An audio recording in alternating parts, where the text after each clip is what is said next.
tenemos en la línea, ya está en el deck de Sin Censura, un amigo, un compañero periodista, colega periodista independiente, que por supuesto que tiene muchos datos al respecto y con el que quiero platicar este tema definitivo de las declaraciones del presidente, un presidente que cita a la Fiscalía General sobre este soborno millonario que supuestamente se da para la liberación del Mochomo, a menos de 24 horas de que fuera detenido como uno de los principales o presuntos responsables de la tragedia de la desaparición de los 43 normalistas de Ayotzinapa. Dani, mucho gusto en saludarte, muy buenas tardes.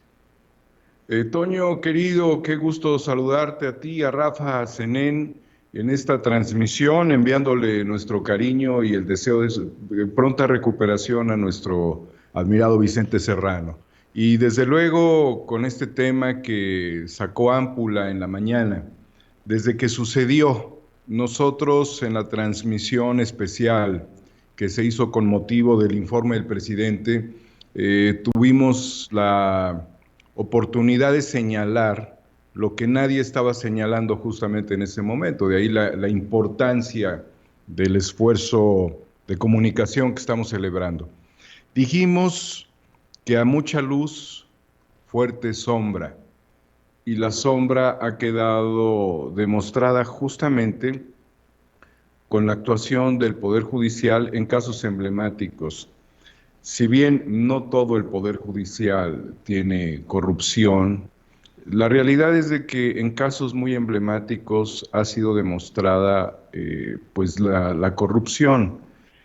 Pero lo más provocador de este asunto, de la liberación de este sujeto, fue que sea un desafío a la Fiscalía General de la República. Y fue, además, como lo señaló el presidente, y nosotros hicimos hincapié en ello, a muy pocas horas de que el fiscal había comunicado al respecto. Hay que comentar algo, Toño. La Fiscalía de la República, a través de su portal, establece un ejercicio de comunicación más que discreto. El último mensaje videográfico de la Fiscalía tenía un mes de distancia y regularmente tienen esa misma periodicidad, un mes. Es decir que un mensaje, y además los mensajes anteriores, muchos de ellos, a través del vocero o del director de comunicación social de la Fiscalía. El que esto haya sido primero un gran anuncio, de que haya sido la primera decisión que toma el presidente de la República, inmediatamente asumiendo la responsabilidad y quizás todavía con la banda presidencial puesta.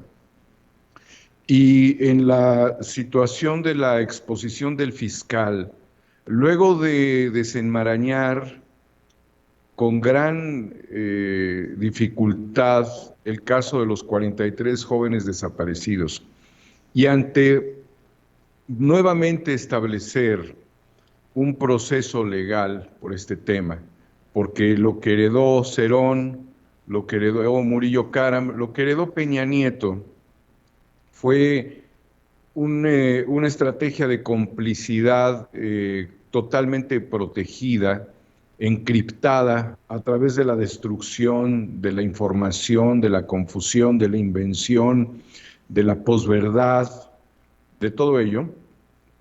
El que este juzgador haya desafiado al fiscal de la República es un agravio para la República, es un agravio para todos los mexicanos y para todas las manifestaciones históricas que se dieron para criticar la desaparición, la complicidad y el que no hubiese ningún resultado durante el peñato. Entonces, fue muy importante que el presidente aclarara que la secretaria de Gobernación estableció un análisis jurídico del caso y que también dijera que había sido desechada gran parte de la información que integraba este expediente, en donde la Fiscalía actuó inmediatamente sabiendo que iban a desaparecer, que iban, perdón, a liberar a esta persona.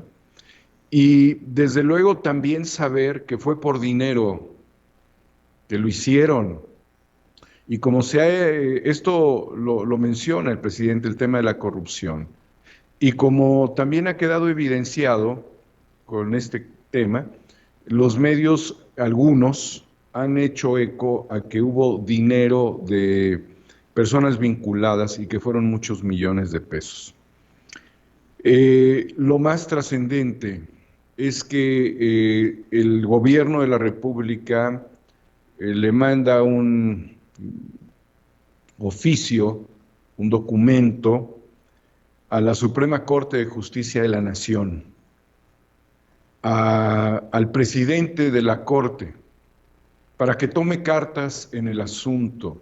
Él, quien en el informe pasado dijo que se iba a acabar la corrupción del Poder Judicial, que ese era su objetivo, al igual que para el presidente su objetivo ha sido acabar con la corrupción en el gobierno de la República, y que además pues preside desde luego el Consejo de la Judicatura Federal. ¿Sabes qué, Toño?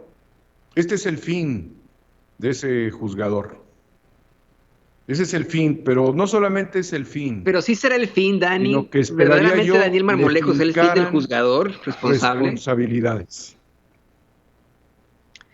Te preguntaba si verdaderamente es el fin de ese juzgador, de ese juez que determina esto, porque no es el primero ni el único, ni el último, desafortunadamente, no es el único caso. Este es un caso de alto nivel, ¿no? De muy alto nivel que se menciona en la conferencia mañanera, que llega incluso a las manos del presidente López Obrador, que denuncia a un presidente de la República. ¿Pero verdaderamente será el fin de ese juez?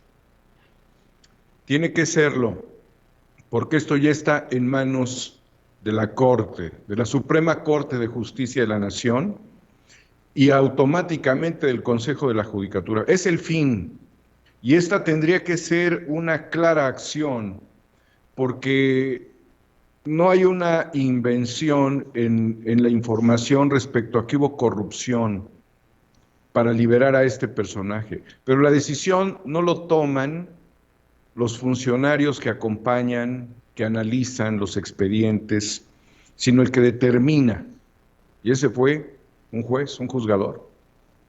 Y también viene a la par con este tema de las señoras, las mujeres que fueron liberadas en Guanajuato, donde también el fiscal, qué triste es salir con un claxon a hacer una fila pidiendo fuera AMLO y tener en Guanajuato a fiscales como el que tienen y a gobernadores que protegen a esos fiscales, y ver lo que ha sucedido tanto con la liberación de estas personas que se habían encontrado de la manera en la que se ha explicado, y después ver esa acción criminal en un centro de rehabilitación. Qué triste es salir a mantener como eje aspiracional de la vida pública en un estado del país, en un municipio, ese tipo de gobiernos y ese tipo de fiscales, y pensar que el gobierno federal, que está haciendo una gran tarea y que ha logrado detener delincuentes, y lo ha demostrado, se enfrente a estas realidades que algunos que atacan al gobierno, pues no habría otra forma de entenderlo, Vicente. Su discurso es muy hueco y termina siendo un discurso cómplice de este gobierno panista de Guanajuato. La verdad, esa es la realidad. O sea, si a muchas de las personas que incluso valientemente, y pudiéramos decir hasta honradamente, ¿no? Porque según ellos, así no les cuadra la 4T. En muchos sentidos es comprensible. pero terminar inmediatamente después de su manifestación en estos hechos de corrupción y de violencia, pues los deja totalmente parados en un alfiler. O sea, esas caravanas se sostienen por un alfiler, y el alfiler finalmente no es el gobierno, sino es el odio y el desprecio que tienen a los proyectos por los cuales votamos 30 millones de personas, ¿no? Esto le quita fuerza a Frena, lo expone como un movimiento de aporofóbicos y pues además carentes de cualquier posibilidad de ganar prestigio. Yo creo que lo más importante en una acción política, en una acción individual, pues es que esté sustentada después, que tenga proyección y que sea, desde el punto de vista de una manifestación, lo suficientemente trascendente. Aquí quedaron en el ridículo. O sea, todos quienes protestaron con el claxon quedaron en el ridículo porque no tienen un elemento de soporte a su propia manifestación que no sea el odio. Y su discurso, pues, es hueco, y su realidad es tristísima. O sea, la realidad en Guanajuato es una realidad demoledora.